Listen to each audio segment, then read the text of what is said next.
नमस्कार साथियों, एक और नई वीडियो में स्वागत करता हूं। तो साथियों, हम लोग इसमें कक्षा 10 के महत्वपूर्ण प्रश्नों पे डिस्कस करने वाले हैं और ये हमारा सेट 3 होने वाला है। अभी तक आपने सेट 1 और सेट 2 नहीं देखा है तो डिस्क्रिप्शन में उसका लिंक है, देख सकते हैं। और चैनल पर नए हैं तो बेल आइकन को प्रेस करके आप चैनल को सब्सक्राइब कर लेना, इसी तरह के और भी वीडियोज़ देखने को मिलेगा। तो बढ़ते हैं पहले प्रश्न की ओर। और पहला प्रश्न है, भूमंडलीकरण की शुरुआत किस दशक में हुई? भूमंडलीकरण की शुरुआत किस दशक में हुई? सही जवाब होगा इसका ऑप्शन नंबर ए, 1990 के दशक में। कब हुआ था भूमंडलीकरण की शुरुआत? 1990 के दशक में हुआ था। अगला प्रश्न है, सन 1870 में फ्रांस और प्रसा के बीच युद्ध कहाँ हुआ था? 1870 में फ्रांस और प्रसा के बीच युद्ध कहाँ हुआ था? तो सही जवाब होगा इसका ऑप्शन नंबर ए, सेडान में। कहाँ हुआ था? सेडान में हुआ था। और अगला प्रश्न है, वियना कांग्रेस के द्वारा फ्रांस में किस शासक वंश की पुनर्स्थापना की गई थी?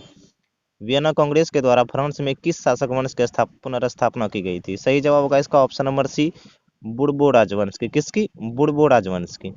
अगला प्रश्न है, रूस में कृषक दास प्रथा का अंत कब हुआ? रूस में कृषक दास प्रथा का अंत कब हुआ? सही जवाब होगा इसका ऑप्शन नंबर ए, 1861 में। कब हुआ था? 1861 में रूस में कृषक दास प्रथा का अंत हुआ, ध्यान रखना है। और अगला प्रश्न है, लाल सेना का गठन किसने किया था? लाल सेना का गठन किसने किया था? सही जवाब होगा इसका ऑप्शन नंबर सी, ट्रोट्स्की ने। किसने किया था? ट्रोट्स्की ने। और विश्व में सर्वप्रथम मुद्रण की शुरुआत कहाँ हुई? विश्व में सर्वप्रथम मुद्रण की शुरुआत कहाँ हुई? तो सही जवाब होगा इसका ऑप्शन नंबर सी, चीन में। कहाँ पे? चीन में। और जलियांवाला बाग हत्याकांड किस तिथि को हुआ? तो सही जवाब होगा इसका ऑप्शन नंबर ए, 13 अप्रैल 1919 ईस्वी को। कब हुआ था? 13 अप्रैल 1919 ईस्वी को जलियांवाला बाग हत्याकांड हुआ था।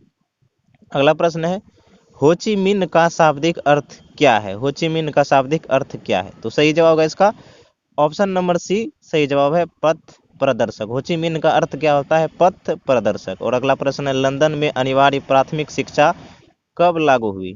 लंदन में अनिवार्य प्राथमिक शिक्षा कब लागू हुई? तो इसका सही जवाब होगा नौका डी। नौका डी ऑप्शन नंबर सही जवाब होगा। और कब हुआ था? 1870 में। कब लंदन में अनिवार्य सैनिक प्राथमिक शिक्षा कब लागू हुआ? 1870 ईस्वी में। ऑप्शन नंबर डी सही जवाब है। और अगला प्रश्न है, वैज्ञानिक समाजवाद का प्रतिपादन किसने किया? वैज्ञानिक समाजवाद का प्रतिपादन किसने किया? तो इसका सही जवाब होगा option number C, Karl Marx ने। किसने? कार्ल मार्क्स ने किया है। और अगला प्रश्न है, कंवर झील स्थित है? कंवर झील स्थित है। तो इस प्रश्न का सही जवाब होगा ऑप्शन नंबर सी, बेगूसराय में। कंवर झील कहाँ स्थित है? बेगूसराय जिला में है। और अगला प्रश्न है, कोयला किस प्रकार का संसाधन है? कोयला किस प्रकार का संसाधन है? तो कोयला एक प्रकार का अनवीकरणीय संसाधन है। और अनवीकरणीय संसाधन उसे कहते हैं जिसका एक बार प्रयोग कर लेने के बाद उसकी पुनः पूर्ति होने में बहुत समय लगता है। मतलब समझ लिए मोटा मोटी की, मतलब कोयला एक बार यदि हम उपयोग कर लेंगे तो हमें दोबारा कोयला नहीं मिल पाएगा। और अगला प्रश्न है, अविभाजित बिहार में एकमात्र नियोजित नगर था। एकमात्र नियोजित नगर कौन था अविभाजित बिहार में? तो सही जवाब होगा इसका ऑप्शन नंबर सी, टाटा नगर। कौन था? टाटा नगर। और अगला प्रश्न है, निम्नलिखित में कौन रबी फसल है? कौन रबी फसल है? तो सही जवाब होगा इसका ऑप्शन नंबर बी, गेहूं।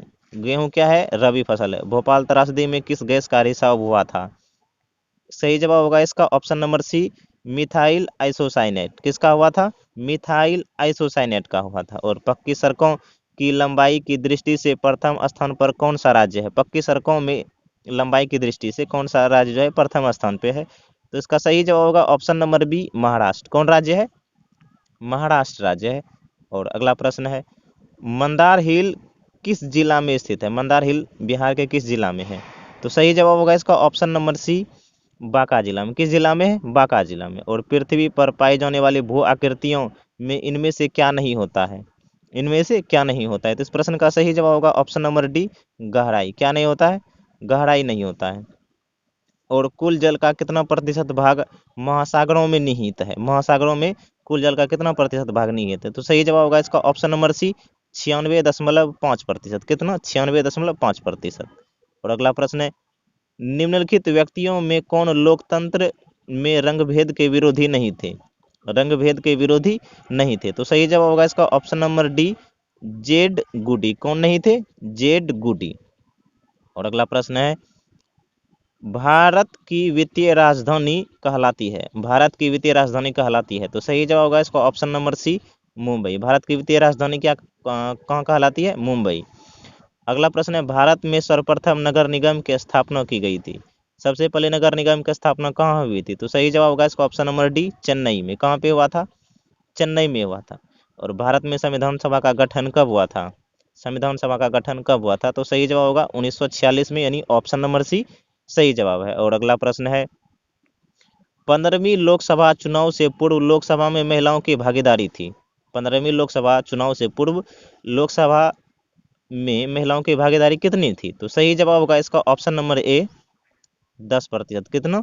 10% था। और निम्नलिखित में कौन भारतीय किसान यूनियन के प्रमुख नेता थे? भारतीय किसान यूनियन के प्रमुख नेता थे। तो सही जवाब होगा इस प्रश्न का option number C, Mahendra Singh Tikait. और अगला प्रश्न है, किस सरकार में फैसला लेने में विलंब होता है? किस सरकार में फैसला लेने में विलंब होता है? तो सही जवाब होगा ऑप्शन नंबर ए, लोकतंत्र में। किसमें? लोकतंत्र में। और अगला प्रश्न है, लोकतंत्र में फैसले लिए जाते हैं, लोकतंत्र में फैसले लिए जाते हैं। तो इस प्रश्न का सही जवाब होगा ऑप्शन नंबर सी, सामूहिक सहमति से। सामूहिक सहमति से लोकतंत्र में फैसले लिए जाते हैं। ऑप्शन नंबर सी सही जवाब है। और अगला प्रश्न है, क्षेत्रवाद की भावना का दुष्परिणाम होता है। क्षेत्रवाद की भावना का दुष्परिणाम होता है। तो सही जवाब होगा इस प्रश्न का ऑप्शन नंबर सी, अलगाववाद। क्षेत्रवाद की भावना का दुष्परिणाम क्या होता है? अलगाववाद होता है। और अगला प्रश्न है, लोकतंत्र जनता का जनता द्वारा जनता के लिए शासन है, यह कथन किसका है? यह कथन किसका है? सही जवाब होगा option number B, Abraham Lincoln की। ये वीवीआई प्रश्न है, आपको अच्छा से ध्यान रखना है कि लोकतंत्र जनता का जनता द्वारा जनता के लिए शासन है, यह कथन किसका है? तो सही जवाब होगा इसका option number B, Abraham Lincoln का। और अगला प्रश्न है, भारत के केंद्रीय बैंक कौन है? भारत के केंद्रीय बैंक कौन है? तो इस प्रश्न का सही जवाब होगा option number A, reserve bank of India, यानी आरबीआई। आरबीआई जो है भारत का केंद्रीय बैंक है। और अगला प्रश्न है, किस क्षेत्र को द्वितीयक क्षेत्र कहा जाता है? किस क्षेत्र को द्वितीयक क्षेत्र कहा जाता है? तो सही जवाब होगा इसका ऑप्शन नंबर सी, उद्योग क्षेत्र को। उद्योग क्षेत्र को द्वितीयक क्षेत्र कहा जाता है। और अगला प्रश्न है, जिस देश का राष्ट्रीय आय अधिक होता है वह देश कहलाता है, वह देश कहलाता है। तो सही जवाब होगा यहाँ पे इस प्रश्न का ऑप्शन नंबर बी, वह विकसित देश कहलाता है। कौन सा देश? विकसित देश कहलाता है। और अगला प्रश्न है, भारत में किस राज्य का प्रति व्यक्ति आय सर्वाधिक है? भारत में किस राज्य का प्रति व्यक्ति आय सर्वाधिक है? तो इस प्रश्न का सही जवाब होगा ऑप्शन नंबर डी, गोवा का। किसका? गोवा का प्रति व्यक्ति आय अधिक। और अगला प्रश्न है, साख का क्या अर्थ है? साख का क्या अर्थ है? तो इस प्रश्न का सही जवाब होगा ऑप्शन नंबर सी, ए और बी दोनों। साख का मतलब होता है विश्वास करना, और ऋण लौटाने की क्षमता जो होती है वही साख का अर्थ होता है। ऑप्शन नंबर सी यहाँ पे इस प्रश्न का सही जवाब है। और अगला प्रश्न है, सवाल नंबर 35। सवाल नंबर 35 है कि प्रत्यक्ष कर के अंतर्गत निम्न में से किसे शामिल किया जाता है? प्रत्यक्ष कर के अंतर्गत निम्न में से किसे शामिल किया जाता है? सही जवाब होगा यहाँ पे इस प्रश्न का ऑप्शन नंबर ए, आयकर को। किसे? आयकर को। और कौन बीमारू राज्य नहीं है? तो यहाँ पे इस प्रश्न का सही जवाब होगा ऑप्शन नंबर सी, कर्नाटक। और अगला प्रश्न है, भारत उपभोक्ता संरक्षण अधिनियम की घोषणा कब हुई? भारत उपभोक्ता संरक्षण अधिनियम की घोषणा कब हुई? तो सही जवाब होगा यहाँ पे इस प्रश्न का ऑप्शन नंबर ए, 1986 में। कब हुआ था? 1986 में। और वैश्वीकरण के मुख्य कितने अंग होते हैं? वैश्वीकरण के मुख्य कितने अंग हैं? तो इस प्रश्न का सही जवाब होगा साथियों ऑप्शन नंबर डी, 4। वैश्वीकरण के कितने अंग हैं? 4 अंग हैं।